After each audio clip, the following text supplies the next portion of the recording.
संगम में डुबकी लगा रहे हैं नागा साधु। अलग अलग अखाड़ों के जो साधु संत हैं वो पहुंचे हैं। अमृत स्नान चल रहा है और ये आप देखिए तस्वीर, नागा साधु की तस्वीर जो अखाड़ों में सबसे आगे चलते हैं। इसी दृश्य का, इसी तस्वीर का लोगों को इंतजार होता है और यही कारण है कि दाहिनी तरफ आप देखिए लोग किस तरह से यहां पर खड़े हैं इनको स्नान करते देखने के लिए। जब इनकी ये बाहर निकलते हैं अखाड़ों से संगम के लिए, उस दौरान पूरे रास्ते लोग इंतजार कर रहे होते हैं, घंटों इंतजार करते हैं ताकि ये साधु संतों को वहां से गुजरते देख सकें और फिर इनको स्नान करते देखना ये एक बड़ा सौभाग्य लोग मानते हैं।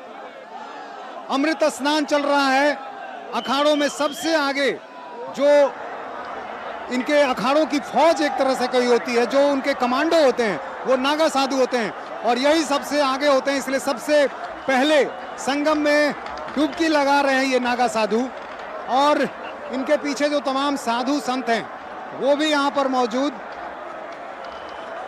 पिछली बार से इस बार काफी सामान्य तरीके से ये हुआ क्योंकि रात में जो घटना हुई उसके बाद अखाड़ों ने तय किया कि हम उस तरीके से स्नान नहीं करेंगे। ये बताइए कि किस अखाड़े से हैं आप?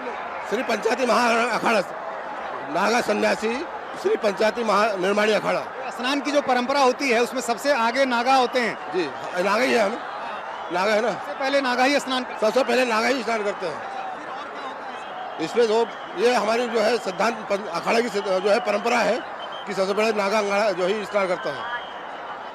ये देखिए ये जो अलग अलग अखाड़ों के हैं या सिर्फ एक ही अखाड़े के, सबसे महान निर्माणी अखाड़े के। अच्छा, इसके बाद दूसरे अखाड़े की बारी के बाद जो है क्रम अनुसार जो अखाड़े का लिया हुआ सरकार शासन ने उनका होगा। नागा के पीछे कौन कौन लोग? साधु सन्यासी होते हैं, महामंडलेश्वर होते हैं। सबसे प्रथम जो है नागा का ही अधिकार होता है।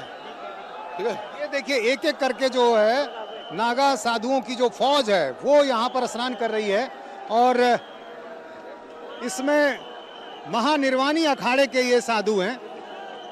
सबसे आगे ये होते हैं इसलिए सबसे पहले ये स्नान करते हैं और फिर इनके पीछे महंत, श्री महंत, महामंडलेश्वर, ये तमाम लोग होते हैं। यहाँ पर जो तमाम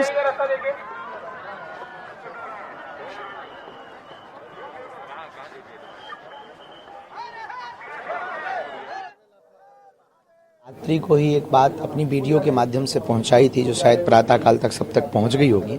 जो जहां है वहीं से स्नान करें। समुदाय बहुत ज़्यादा है, करोड़ों की संख्या में यहाँ पर श्रद्धालु पहुँचे हुए हैं। प्रशासन दिन रात यहाँ पर बहुत मेहनत करके सबके लिए व्यवस्थाएं कर रहे हैं और निश्चित रूप से ये जो रात्रि काल में हुआ है निश्चित रूप से बहुत ही हृदय विदारक है। इसके लिए हम हनुमान जी के चरणों में बारंबार प्रार्थना करते हैं। यही कहना है कि आप संयम रखें, यही संगम है, जो जहाँ है वहीं से आप स्नान करें। लगभग 1 महीने का महाकुंभ है, जरूरी नहीं कि आप एक पर्व में ही पहुँचें। इस 1 महीने में किसी भी दिन आकर के, जब खाली दिन हो, जब बहुत ज़्यादा समुदाय ना हो, ताकि शरीर को कष्ट ना पहुँचे। और हमारे अखाड़ा परिषद के संतों ने, महापुरुषों ने जो उदारता दिखाई वो निश्चित रूप से केवल सनातन में ही हो सकता। उन्होंने प्रातः काल के स्नान को सायं काल करने का प्रण लिया कि पहले लोगों की सुरक्षा बहुत ज़्यादा जरूरी और ये बहुत अनूठा कार्य किया।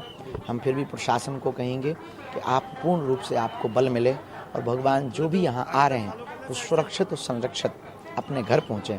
और जिनको कल रात्रि में जो घटना हुई है, जिनके हृदय को ठेस पहुँचा, चोट पहुँची, हम भगवान बालाजी के चरणों में और सन्यासी बाबा के चरणों में प्रार्थना कर रहे हैं कि बालाजी उन पर कृपा करें, उनके परिवार को बल देवें, उनके परिवार को सात्वना मिलवे। और संयम ही संगम है, हमें संयम रखना है और विशालकाय जन समुदाय में हमें प्रशासन के निर्देशों का पालन करना है। 2 दिन से हमें कोई बाहर नहीं निकलने दिया गया। प्रशासन ने स्पष्ट कहा कि आप निकलेंगे तो उचित नहीं होगा। तो आप कल हमने बहुत ज़्यादा जिद करके कल बड़ी मुश्किल से केवल डुबकी लगाने जा पाए।